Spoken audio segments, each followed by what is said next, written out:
Ce journal vous est offert par le FPI, Fonds de promotion de l'industrie, votre partenaire privilégié pour la réussite de vos projets.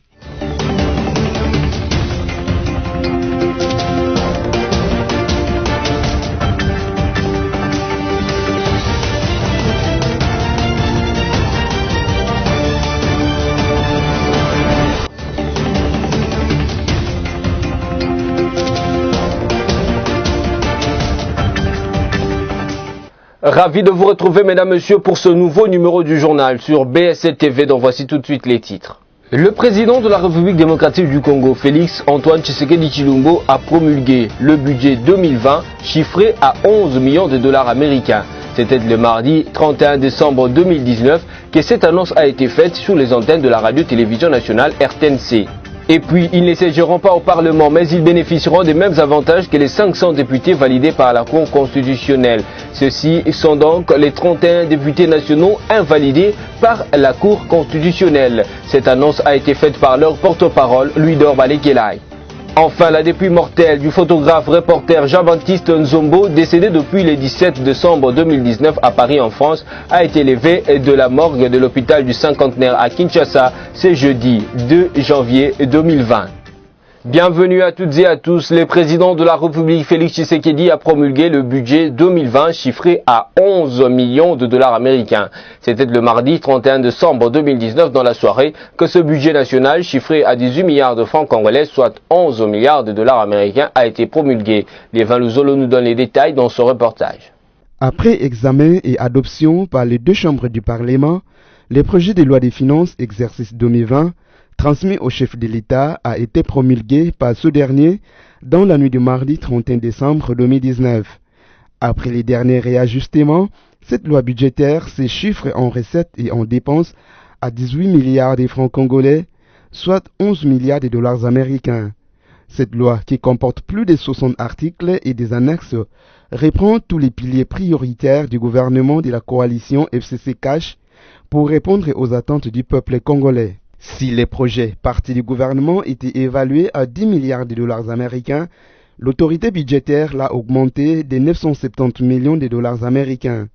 Cette augmentation a été justifiée par la réintégration des crédits additionnels tels que ceux de la redevance minière des exploitants artisanaux dans les prévisions des recettes budgétaires. Faisant d'une pierre deux coups, Félix Tshisekedi a également promulgué la loi portant reddition des comptes pour l'exercice 2018, ainsi que la loi autorisant la ratification de l'accord de crédit numéro 6441-13ZR du 30 juin 2019, conclu entre la RDC et l'Association internationale de développement au titre des projets multisectoriels de nutrition et de santé. Dans son message de vœux de Nouvel An, Félix Tshisekedi a promis de veiller sur la bonne gestion de nos finances.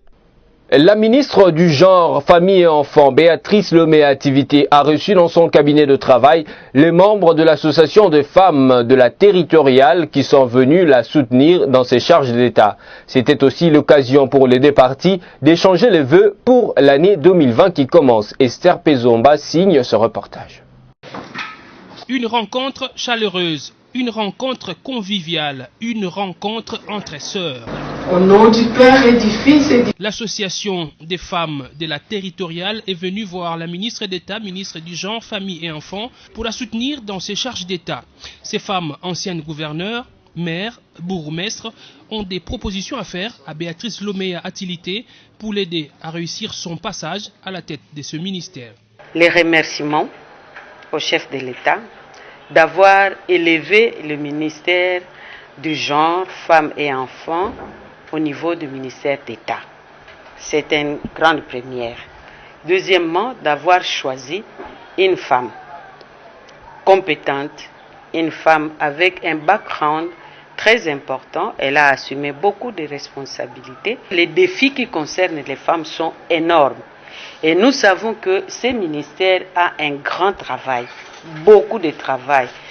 Étant entendu que nous sommes de la territoriale, nous avons été sur place, nous connaissons quels sont les défis qui sont dans le Congo profond, surtout en ce qui concerne les femmes. À en croire la présidente de l'association, la ministre d'État a prêté une oreille attentive aux propositions lui faites. Elle a dit, je vous accueille à bras ouverts. J'ai beaucoup de travail, énormément de travail, mais il faut qu'il y ait des gens qui puissent accompagner ce travail-là, qui puissent le faire sur terrain. Elle a présenté ses remerciements, elle est très contente de notre démarche parce que ce n'est pas qu'on vous invite pour venir, mais nous sommes venus proposer à faire le travail. Cette audience dernière de l'année 2019 a été une occasion pour ces personnalités d'échanger les vœux pour l'année 2020. Félix Tshisekedi est mal placé pour dire que tout va aller mieux en 2020. La déclaration est de Steve Kivuata, porte-parole de la plateforme Lamuka. Il a en effet réagi au message de vœux à la nation du président de la République Félix Tshisekedi Tshilombo le 31 décembre 2019, Placide Kesselo. Les regroupements politiques Lamuka que dirigent les premiers ministres honoraires Adolphe Muzito Fumunsi ne croient pas à l'amélioration du vécu quotidien de la population en 2020, comme promis par le président Félix Tshisekedi dans son adresse de vœux du 31 décembre 2019. Après avoir décortiqué le message de vœux du chef de l'État, Lamuka affiche un certain pessimisme quant à l'accomplissement de cette promesse. Lamuka, à travers son porte-parole, Steve Kivuata, s'est exprimé en ces termes. « Je pense malheureusement en 2020, il va faire la continuité de ses promesses au lieu d'innover dans les actions. » Fin des citations. Pour ces communicateurs de Lamuka, le président Félix Tshisekedi veut simplement donner l'impression de se préoccuper de l'amélioration des conditions sociales des Congolais, alors que sur le terrain, la situation n'est pas reluisante. Il a cité les cas d'un paiement de plus de 200 000 enseignants, les mauvais états des routes et les massacres de la population à l'est de la RDC. Très critique à l'égard du chef de l'État Félix Tshisekedi, Steve Kivuata déplore le fait que le numéro 1 du pays prône la lutte contre la corruption, mais tout en étant incapable de trouver des solutions en ce qui concerne la prétendue disparition de 15 millions de dollars à la présidence. Prenant en compte tous les faits relevés ci-dessus, Steve Kivuata, porte-parole de Lamuka, est arrivé à la conclusion selon laquelle le président Félix Tshisekedi est très mal placé pour dire que tout va aller mieux en 2020. Les leaders du mouvement de libération du Congo, Jean-Pierre Bemba Gombo, a procédé à une analyse approfondie de la situation sociale du peuple congolais et a abouti à la conclusion selon laquelle ce peuple vit dans la pauvreté malgré d'innombrables minerais enfouis dans le sous-sol. Il a fait ce constat à l'occasion de sa présentation de vœux le mardi 31 décembre 2019. Encore une fois de plus, Placide Kesselo pour le reportage. Jean-Pierre Bemba Gombo, président du mouvement de libération du Congo, estime que la pauvreté qui caractérise le peuple congolais est due à la mauvaise gouvernance. Il a fait cette déclaration à l'occasion de la présentation de vœux à la nation le mardi 31 décembre 2019. D'après Jean-Pierre Bemba, il est possible qu'avec les minéraux que dispose la République démocratique du Congo, pour que le peuple congolais vive un futur meilleur. Pour l'ancien vice-président de la République, la richesse potentielle de la RDC et l'état de pauvreté de son peuple s'expliquent tout simplement par la mauvaise gouvernance, la corruption et l'inefficacité des services de l'État. Tout à fait autre chose, ils ne siégeront pas au Parlement, mais ils bénéficieront des mêmes avantages que les 500 députés validés par la Cour constitutionnelle. Les bénéficiaires ne sont autres que les 31 députés nationaux invalidés par la Cour constitutionnelle. L'information a été livrée à la presse par Louis-Dor Balekelai, porte-parole de ce groupe de députés, via la radio Top Congo FM le mercredi 1er janvier 2019. Images et commentaires.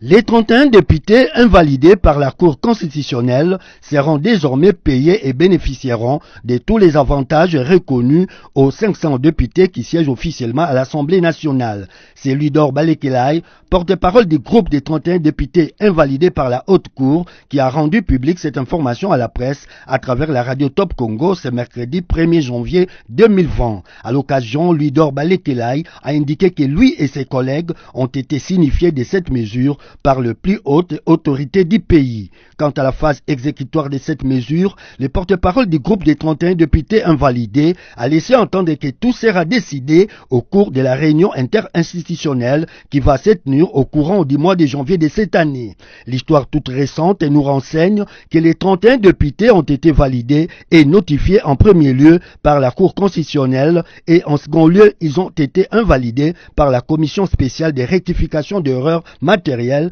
mise en place par la même Cour dans la nuit du 3 au 4 juillet 2019.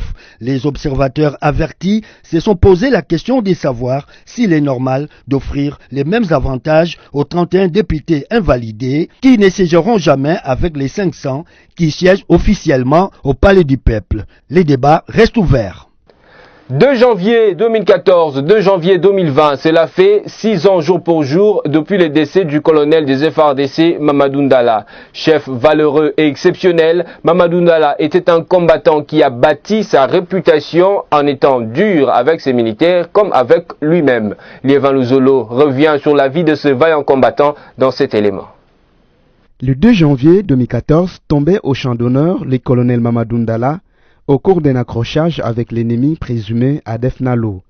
Il était un chef valeureux et exceptionnel, un combattant qui a bâti sa réputation en étant dur avec ses hommes comme avec lui-même quand il s'agissait de discipline, mais singulièrement attentionné à leur égard en veillant à ce qu'il ne manque de rien. Ces qualités ont, de toute évidence, accru sa popularité parmi les hommes des troupes et dans la population. Lors de l'opération au cours de laquelle il tombait l'arme à la main, Mamadou Ndala avait tous les loisirs de s'abriter au Kijé et d'envoyer ses hommes réduire la résistance de l'ennemi. Envoyant soldat dévoué pour l'intérêt général, il a préféré être le guide de son unité pour mourir en martyr. Le pays envers ses héros, comme à d'autres avant et après lui doit un devoir d'hommage national et solennel. Il mérite respect et reconnaissance. Il constitue la fierté nationale et sa famille doit recevoir les marques concrètes de la reconnaissance nationale. Faut-il rappeler que la grandeur d'un pays et de ses dirigeants, quels qu'ils soient, se mesure au pied de la mémoire et se démontre à ce genre d'occasion. Le militaire, le policier tombés en plein service s'en vont avec les honneurs dus aux héros victimes du devoir. Ils quittent la scène en même temps que le pays se fige pour leur rendre hommage. Drapeau en berne et brassard noir marquent le temps de l'adieu. C'est aussi de cette manière qu'un État consolé de sa crédibilité tout en nourrissant sa mémoire. Gloire éternelle à Mamadou Ndala, gloire éternelle à tous les martyrs de la nation. Décédé depuis mardi 17 décembre 2019 à Paris en France, la dépouille mortelle du photographe reporter de Première Pointe Jean-Baptiste Nzombo a été levée ce jeudi 2 décembre 2020 de la morgue de l'hôpital du Cinquantenaire à Kinshasa après un bref passage à la RTNC. Suivez.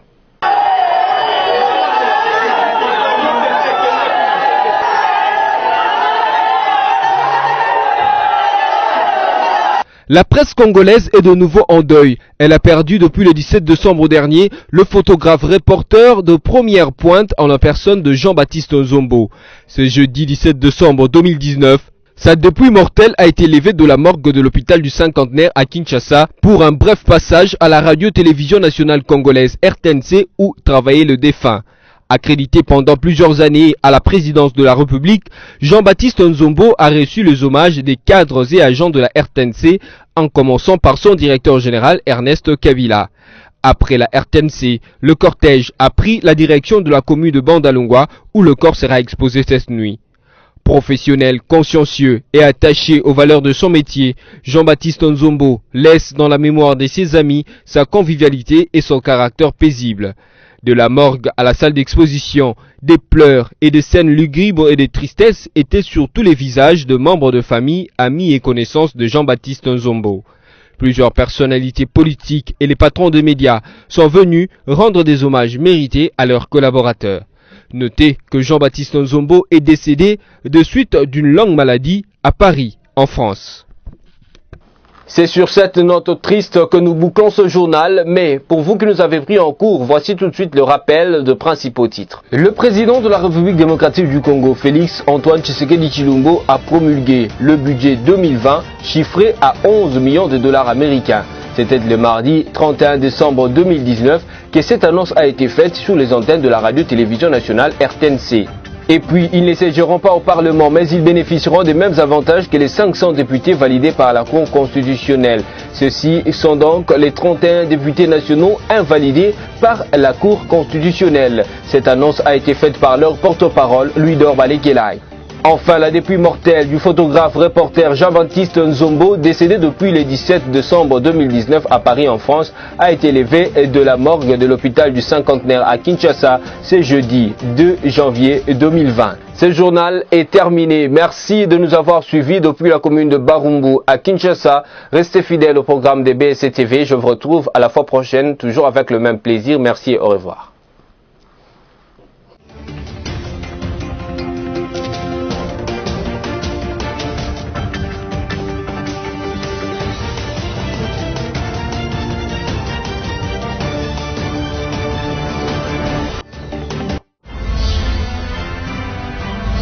Ce journal vous a été offert par le FPI, Fonds des promotions de l'industrie.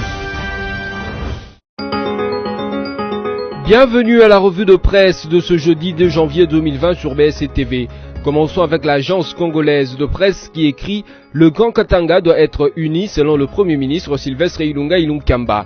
Le Premier ministre Sylvestre Ilunga a déclaré lundi à sa descente d'avion à l'aéroport international de Luano à Lubumbashi que le Grand Katanga doit être uni et que tous les enfants de cet espace doivent se mettre ensemble pour la reconstruction du pays.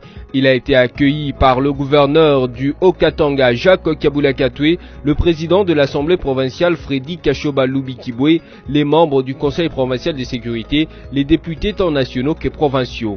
Les partis politiques de la coalition FCC Cash se sont mobilisés massivement pour réserver un accueil chaleureux au chef du gouvernement RD congolais.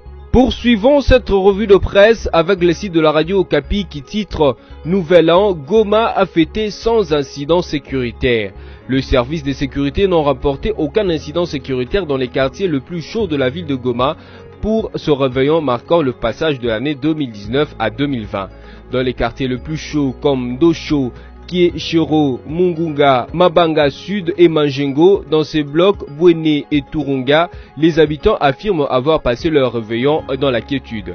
Au cœur de la ville, quelques feux d'artifice ont illuminé le ciel, alors que dans les quartiers les plus insécurisés, les jeunes ont bravé la peur en brûlant de pneus en signe des réjouissances du nouvel an et pour dire adieu à l'année 2019. Terminons notre ronde par ce titre d'actualité.cd. RDC, l'acquisition du syllabus par l'étudiant est une nécessité et non une contrainte, rappelle le ministre de l'ESU. Il est strictement interdit à tout enseignant de conditionner la réussite et la participation des étudiants aux cours, aux séances de travaux pratiques, aux stages, aux interrogations et aux examens par l'achat des syllabus ou des notes de travaux pratiques, a souligné Thomas Louaka, ministre dans l'enseignement supérieur et universitaire. Pour rappel, en vue de garantir le fonctionnement des établissements au courant de chaque année académique, le ministre en charge de l'enseignement supérieur et universitaire édicte au début de chaque exercice une instruction académique à l'intention de la communauté universitaire.